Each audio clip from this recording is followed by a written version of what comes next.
Full employment represents the maximum efficient utilization of the available workforce, rather than a 0% jobless rate. Even in a perfectly optimized economy, a baseline level of frictional unemployment exists, the natural gap of individuals moving between roles. Managing unemployment requires accurate quantification, yet counting the jobless reveals systemic flaws in how states measure economic reality. In the UK, the government's official metric is the claimant count. This tallies the individuals actively receiving state unemployment benefits. This ledger structurally undercounts the unemployed by excluding those ineligible for benefits, such as workers under 18, those over 60, or individuals returning to the workforce after a gap in employment. To correct this, economists rely on the Labor Force Survey, or LFS. Based on International Labor Organization criteria, this methodology actively surveys a sample of 60,000 households. The LFS captures anyone without a job who has actively sought work in the past 4 weeks and is available to start within the next 2. This chart plots the strict claimant count in blue against the broader labor force survey in red, which consistently registers higher joblessness. The widening gap following the 2008 financial crisis reveals hidden unemployment. Hundreds of thousands lost jobs but didn't qualify for state benefits. Economic data depends on the chosen methodology. When a state relies on a narrow ledger, it formulates policy based on a fraction of the actual problem. Joblessness stems from 4 distinct market failures, each requiring a specific intervention. Frictional unemployment represents the short-term natural gap of workers moving between roles. Cyclical or demand-deficient unemployment occurs when a general recession causes aggregate demand to fall across all sectors. A third failure, real wage unemployment, maps the supply and demand for labor in a competitive market. When trade unions or minimum wage laws push wages above the market equilibrium, it creates a surplus of willing workers that firms cannot afford to hire. Structural unemployment is driven by a permanent mismatch of skills and geography as legacy industries go into terminal decline. Applying a demand-side stimulus to a structural-side collapse results in extreme inefficiency. The state spends billions on general demand, while the underlying skills gap remains untouched. To trace how a structural shock radiates through an economy, we can look at the October 2017 restructuring of BAE Systems. The defense contractor eliminated nearly 2,000 jobs, including 1,400 positions in military aerospace and 400 in maritime services. This localized structural failure triggers a deterministic feedback loop that radiates outward from the initial factory floor.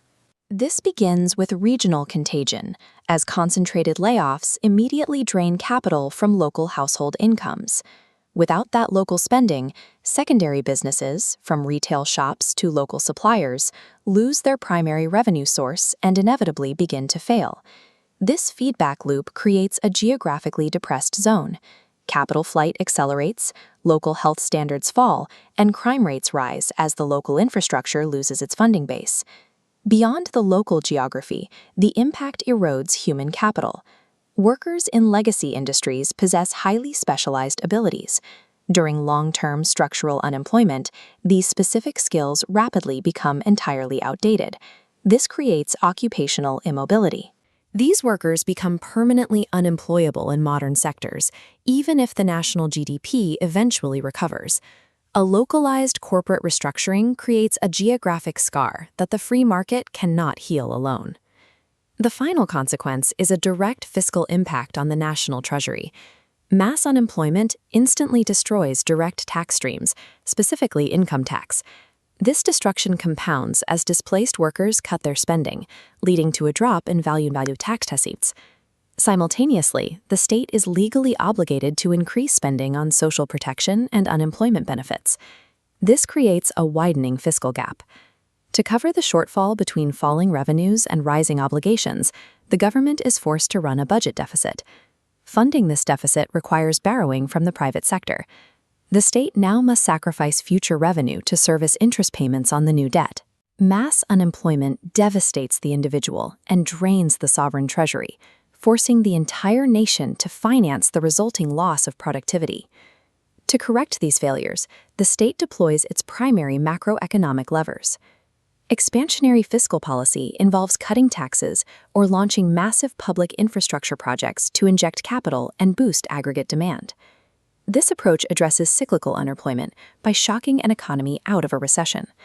However, fiscal policy is constrained by the private sector's willingness to lend to the state, which creates a limit on sustainable sovereign debt.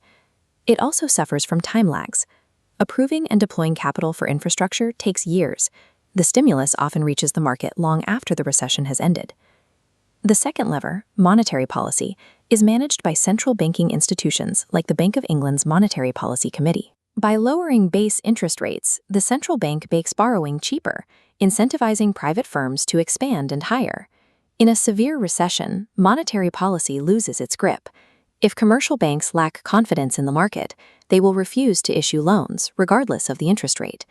If the central bank overstimulates the economy with cheap debt, aggregate demand will outpace productive capacity, triggering demand pull inflation. Demand-side tools are blunt instruments. They can revive a shrinking economy, but they do not address the skill mismatches caused by structural decay. Repairing structural and frictional unemployment requires supply-side policies. Rather than boosting total demand, the state rebuilds human capital through education and retraining schemes to cure occupational immobility. Regional grants attempt to overcome geographical immobility by incentivizing firms to relocate their operations directly into depressed industrial zones. The critical limitation of supply-side economics is the time horizon. Retraining an entire workforce takes years, offering no immediate relief to a collapsed region. This approach also carries the risk of government failure. If the state subsidizes training for an industry that becomes obsolete anyway, the capital is entirely wasted. The ideal macroeconomic objective is a stabilized environment of low inflation, high growth, and low unemployment.